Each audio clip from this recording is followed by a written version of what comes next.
Hello, friends. This is Dave Hurwitz, Executive Editor at ClassicsToday.com, here to show you that it is possible to put together an essential box dedicated to a composer that really does it right. Because you may recall we recently discussed Deutsche Gramophone's impossibly stupid new, complete, essential, irreparable Beethoven edition, which was somehow both complete and essential and redundant and overpriced all at the same time.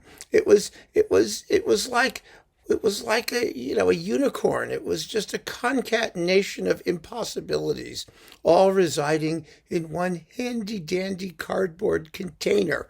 But there is an essential box that does do it right, and it's this one on BIS, the Essential Sibelius. Are you watching Deutsche Grammophon? I suggest you study this video very, very carefully to see how to do these things correctly. Now, the Complete Sibelius Edition on BIS runs to 68 CDs in something like 13 separate boxes, all categorized by genre and all that. It's a tremendous effort, really a more complex and more difficult effort than the Beethoven edition was, because we all know Beethoven and all of his stuff's been in print forever or published forever, and digging it all up and getting people to play some of the lesser piles of things that he left behind us may have been a job, but the main outlines of it were always clear. Whereas with Sibelius, there was quite a bit to discover. There were quite a few world premieres. There was an entire magnificent 18-minute-long tone poem that nobody knew about, the Wood Nymph. So let me tell you, it was quite the job, and they did it magnificently. And so now they have put together this box. Now, this box is an attractive, not excessively, ridiculously huge box. It contains 15 CDs, and it's offered for the price of 4. That's a deal. In other words, the Essential Edition should be a deal, because it's essential, and it's supposed to get people into it and get them to want to sample other things without necessarily giving away the barn, the entire shop. So let's see what's in it, and we'll just see how essential it truly, honestly is. First of all, you get a very decent, thorough booklet, and the booklet has everything that's in the edition, unlike the Deutsche Grammophon one, which told you virtually nothing about what was in the edition. It had extended track listings randomly interspersed amongst the non-extended track listings, which were only on the CDs. It was insane.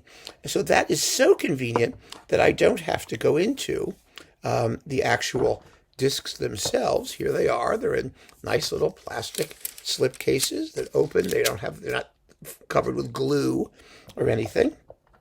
And they're in here. And all of the information you need is in the booklet. What a novel concept. And the booklet has complete notes. And it has, for the vocal things with words, it's got complete texts and translations. I mean, whoever heard of such a thing? You'd think we were living in the record industry 30 years ago, when labels gave a damn about the people who might buy their product and wanted them to feel smart and good about the fact that they invested their money in this stuff. Way to go, BIS. Are you listening, Deutsche Grammophon? Okay, so you get an excellent essay, a little introductory essay by Robert von Barr about the whole thing. And then we get the track listings, and we have talks about all the music that's in here. I mean, this is really like a very serious thing in multiple languages. It's like, yeah, what we used to think of as normal. So let's talk about what's on here. First, symphonies. You get all of them, don't you? Yes, it looks like we're getting all the symphonies. You get all the symphonies. Well, let me see. 1, 2, 1, 4, 2, 3. So that's 1, 2, 3, 4, 5, 6, and 7. Yes, they're all here with the Lahti Symphony under Osmo Venska, one of the best Sibelius cycles out there, and vastly better than his Minnesota remakes, which kind of sucked. So this is wonderful. You have an excellent Sibelius Symphony cycle, first class. And then we get, let's see, a bunch of tone poems. We have On Saga and Pohjola's Daughter and Valse Triste and Finlandia and Tapiola. Those are all extremely important. And then there's the Violin Concerto with Leonidas Kavakos. It's an exciting performance of that. And the two serious melodies for cello and orchestra, and the serenades for violin and orchestra, and the humoresques. Those are with Dong Suk Kang and Nimi Järvi with the Gothenburg Symphony Orchestra. They're all excellent performances. So that's disc 5. Already we're past disc 5. Boy, baby. Disc 6 is Kullervo, which is, of course, fabulous. And this is, again, Venska and the Lahti Symphony, a glorious performance, fabulous performance. And the Wood Nymph, the fabulous Wood Nymph, the late discovery that Sibelius never published and most people didn't even know existed, and it's just marvelous. And it's a big work. It's 21 minutes long. It's as long as the Seventh Symphony.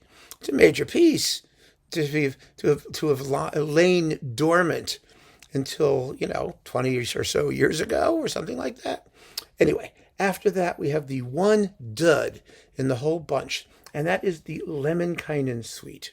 This is Venska and Lahti's first recording of it, which really wasn't very good.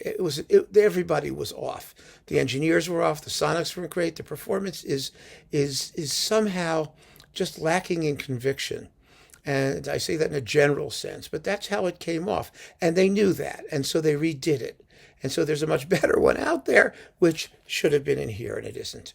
So that was a bit of a misjudgment, I'm sorry to say, because BIS also has a fabulous version of the Lemminkainen Symphony, which is really what it is, even though it's called the Lemminkainen Suite, from Järvi and Gothenburg, which is absolutely first rate. But this one was a not very successful performance, and it's in here. Okay, so it's in here. You gotta have one done in the batch, right? Then you've got the Karelia Suite and set 1 of the Scènes historiques, the historical scenes, and then you've got some choral works which are really, really cool. Well, the Song of the Athenians, which Sibelius made 400 different settings of, and the Origin of Fire, which is really cool. That's for orchestra and male choir and baritone. And The Captive Queen, which is also very cool, which has a theme in it that later popped up in the finale of the Second Symphony. Or maybe it was the other way around. I never remember. And then you have the Rakastava for strings, timpani, and triangle, and the Andante Festivo. So that is disc 8. So we're off over halfway through already. And this is all vintage Sibelius. I mean, is it essential? Everyone's going to have their choices, right? But it's very, very, very good Sibelius, and that's the point. And disc 9, you get the King Christian Suite. That's gorgeous. And Pelléas Melisande, that suite, and The Tempest. Excerpts from the incidental music. This is with Gothenburg and Järvi, and they're wonderful performances. They're very, very good. And then disc 10 has a whole bunch of cool things. You get Snowfrid for recitation, mixed chorus, and orchestra. And The Bard, which is really, really mysterious and cool. And the Oceanides, and Luonnotar with Helena Juntunen. Yes, Juntunen. And those are all very, very good performances. That's with Lahti and Venska. And then we have works for male choir a cappella, which we don't have to go into in detail. And then works for mixed choir a cappella, including the original choral version of Rakastava, which is really very, very good to have, even if you might say the work isn't essential, because you get to compare the purely orchestral version to the vocal original version, which is really kind of cool. And, now some of you may say, well, nobody listens to Sibelius's choral works. Well, I suppose they do in Finland, or maybe in Sweden, depending on what language they were in. But I think more to the point is that Sibelius wrote quite a bit of them. And so in any collection of essential Sibelius, you're going to have to cover the best of whatever media he worked in. And so here we have a very, very judicious selection of those pieces. And if you want to further your interest in Sibelius, you can either get the complete edition that has everything in that medium, or you can just leave it there and be perfectly happy with just this sampling. So you've got the March of the Finnish Jaeger Battalion. Oh, that's fun. And Finlandia, the hymn part, And let's see, so there's all of this sort of stuff here. And then you've got some songs sung by Anna-Sophie von Otter with Bengt Forsberg, who's a wonderful pianist. And then some orchestral songs with Marianne Hagender with the Gothenburg Symphony Orchestra under Jorma Paunula. Some of these are really, really cool, too. Spring is Flying. Since then, I have questioned no further. Autumn Evening, Arioso, and The Water Sprite, which is a song/melodrama, which is receiving its world premiere recording in this attractive little box, which is very, very nice. So then there's a whole bunch of songs, orchestral songs alternating with songs on piano, and Jorma Huninen, the baritone, who's fabulous in this repertoire, sings four others. It's really quite a fine collection, and there's just a wonderful range of stuff in there. So now we're up to disc 12, and we have chamber music. You get two string quartets, the early A minor quartet from 1889, and his mature Voces Intimae, Intimate Voices, Opus 56 from 1909, which is a very odd and interesting piece. It's Sibelius's major chamber work. It is essential. And so you have some more chamber pieces that go with it, and they make a natural coupling, even if they're not quite as essential. There's also a single movement in C sharp minor on here too, a quartet movement. Then you get his early 1887 piano trio in D major, and the piano quintet in G minor from 1890, which is really quite a lovely work. It doesn't sound terribly Sibelian, but it's still an interesting piece and an important work of his youth. And let's see, now we're all the way up to disc 14. Then we have some, which you might call salon music. Music for violin. You have a little piece called Water Drops for violin and cello, and an Andante cantabile for piano and harmonium. Fabulous instrument, the harmonium. Remember Dvorak's bagatelles for string trio and harmonium. It's just marvelous. Sounds like a harmonica, only sort of bigger. And then you have, another piece for violin and piano, and then his violin sonata from 1889, a little three-movement work. It's not so little, it's 25 minutes long. It's a large three-movement work. And Malinconia for cello and piano, and then some later works, some of his sonata pieces, some of his salon pieces and short pieces. The four pieces, Opus 78 for violin and piano, the Sonatina in E major, Opus 80 from 1915. That's a late work. It's interesting to hear if you listen to it from around the time of the Fifth Symphony. So you can sort of do a comparison there.